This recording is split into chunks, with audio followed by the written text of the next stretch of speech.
ब्रेकनंतर स्वागत. पिझ्झा खात असाल तर ही बातमी तुमच्यासाठी महत्त्वाची आहे, कारण पिझ्झा खाण्यानं तुमच्या जीवाला धोका निर्माण होऊ शकतो.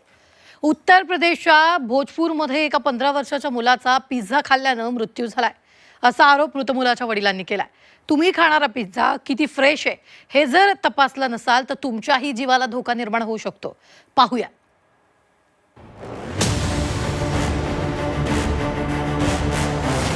पिझ्झा खाताय, खबरदार.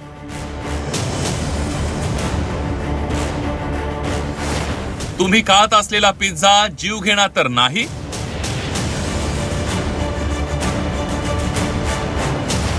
पिझ्झा खाल्ला, एकानं जीव गमावला. आपल्या सर्वांना चटपटीत खायला आवडतं, त्यात पिझ्झा असला तर विचारूच नका. Cheese pizza, onion pizza, corn pizza, paneer pizza, chicken pizza. पिझ्झाचे वेगवेगळे प्रकार आपण अगदी आवडीने खातो. कुटुंबासोबत, मित्रांसोबत आपण पिझ्झाचा आस्वाद घेतो. मात्र हाच पिझ्झा तुमच्या जीवाला धोका निर्माण करू शकतो असं सांगितल्यास? याचं कारण आहे उत्तर प्रदेशमध्ये एका बापानं केलेला गंभीर आरोप.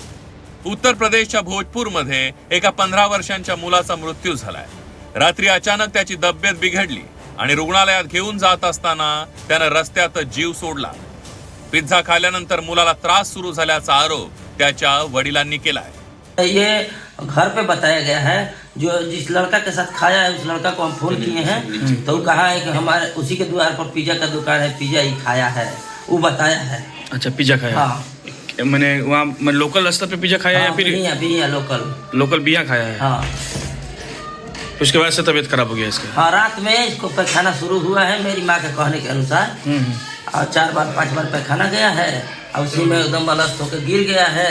घर रूम में आने में सिर फट गया है, इतना ही हम जानते हैं. उसके बाद हम ले गए जल्दी से जल्दी टेम्पो से सदर अस्पताल, वहाँ सुई लगा, वहाँ से रेफर हुआ. या प्रकरणात पोलिसांनी बोलणं टाळलं असलं तरी पिझ्झा खाल्यानं मृत्यू होऊ शकतो का? तसंच सातत्यानं पिझ्झा खात असाल तर त्याचे शरीरावर कोणते परिणाम होऊ शकतात याची माहिती आम्ही डॉक्टरांकडून घेतली आहे. दरम्यान यावेळी त्यांनी दिलेली माहिती धक्कादायक होती, कारण आठवड्यातून 4 ते 5 वेळा तुम्ही पिझ्झा खात असाल तर ते तुमच्या शरीरासाठी धोकादायक आहे. व लठ्ठपणा आल्यामुळे नैराश्य निर्माण होतं. माणसाची पुढच्या कामं करण्याची स्थिती बिघडून जाते.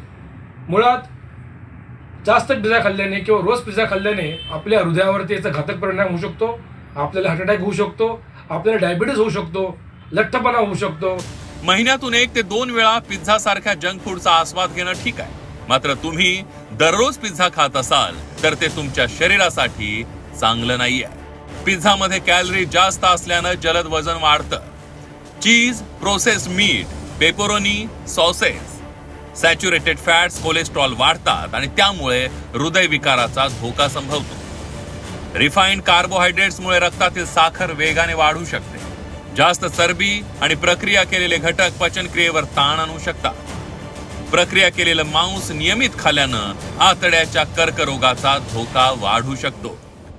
पिझ्झामध्ये वापरले जाणारे चरबीचे घटक, चीज, तेल, फॅट्स यामुळे आपल्या शरीरावर लठ्ठपणा निर्माण होतो. आपल्या हृदयामधल्या ज्या रक्तवाहिन्या आहेत त्याच्यामध्ये कोलेस्ट्रॉलची मात्रा जमा होते, त्यामुळे आपल्याला ब्लॉकेज होऊ शकतो, आपल्याला हार्टचा त्रास होऊ शकतो. त्याच्यामध्ये वापरला जाणारा जो मैदा असतो त्यामुळे आपल्या शरीरामध्ये लठ्ठपणा निर्माण होतो, आपलं वजन वाढू शकतं, आपली साखर वाढू शकते. त्यामुळे पिझ्झा खाल्ला नाही पाहिजे. तुम्हाला पिझ्झाच खायचा असेल तर तो तुम्ही घरी बनवू शकता. घरच्या फ्रेश भाज्या, फ्रेश पदार्थांमुळे तुम्हाला कोणताही त्रास होणार नाही, कारण तुम्ही मागवलेला किंवा तुम्ही खात असलेला पिझ्झा किती फ्रेश आहे ते आपल्यालाही माहीत नसतं. त्यामुळे पिझ्झा फ्रेश आहे का ते तपासा. दररोज पिझ्झा खाऊ नका आणि आरोग्याची काळजी घ्या. ब्युरो रिपोर्ट, झी 24 तास.